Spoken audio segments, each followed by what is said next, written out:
Well, first of all, we've been waiting for this for a long time. It's been quite controversial. There have been lots of leaks, lots of rumours going around Westminster. So first of all, let me take you through some of the names that are on this list. So peerages. First of all, Sean Bailey. Now, if you remember, Sean Bailey ran to be the Mayor of London in 2021. There's also Ben Gascoigne. He was a very close aide for a number of years in lots of different roles to Boris Johnson. He was part of the Vote Leave campaign, his leadership election, etc. Ben Houchen, the Mayor of Teesside, who is currently a little bit in the spotlight because of issues around the governance of Teesside, and in particular something called Tees Works. Well, separately from that, he has been nominated for a peerage.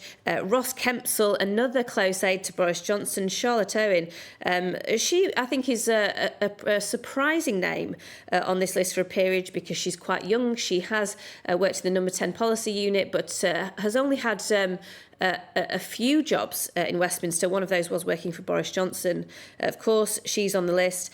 Kulveer Ranga and Dan Rosenfield as well. Knighthoods. Conor Burns is a Johnson loyalist MP. Simon Clarke. There are others. Michael Fabricant, Jacob Rees-Mogg will get a knighthood. I think one of the interesting things clearly about this list is we were expecting some names of MPs as well, including, and we know that in the last hour, Nadine Dorries has stood down. Now, she was rumoured to be set for a peerage on this list. We heard from her in an interview, and the suggestion, I think, was that something had gone on behind the scenes that made her think she was no longer eligible to go into the Lords for whatever reason. Now she has stood down with immediate effect, triggering a by-election.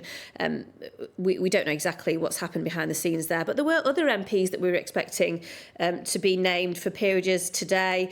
Alok Sharma, Nigel Adams, Alistair Jack, none of those names appear to be on this list. Now, we have had as well a statement from the Prime Minister's press secretary. So this has just come in. As is convention, the Prime Minister forwarded the former Prime Minister's peerage list to HOLAC unaltered. HOLAC, I should say, is the House of Lords committee that vets and approves the Prime Minister's honours list. It says HOLAC then passed back their approval list. The Prime Minister then accepted HOLAC's approved list and forwarded unamended to the Sovereign for their approval. He had no involvement or input into the approved list. It is a point of fact that it is made public by the Commission if a Prime Minister overrules the Commission's advice. OK, so this is Number 10 in a statement, potentially in response to Nadine Dorries' interview, in which she seemed to be hinting that the Prime Minister might have tried to interfere with this list. What Number 10 are saying is that there is a formal process. It goes between the House of Lords Committee to Number 10. The Prime Minister, in their words, forwards it to the Sovereign for their approval. And what they are saying basically in this statement is, look, the Prime Minister hasn't interfered with this list. But quite a few interesting names, I think, on here, and we'll be picking through this to find out who else is on this list. I can see a few over here. Sorry, all this information has just been coming in.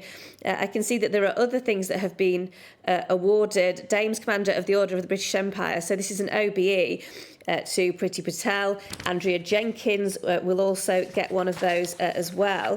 CBEs, Guto Harry, who you might remember is a former Director of Communications at Downing Street.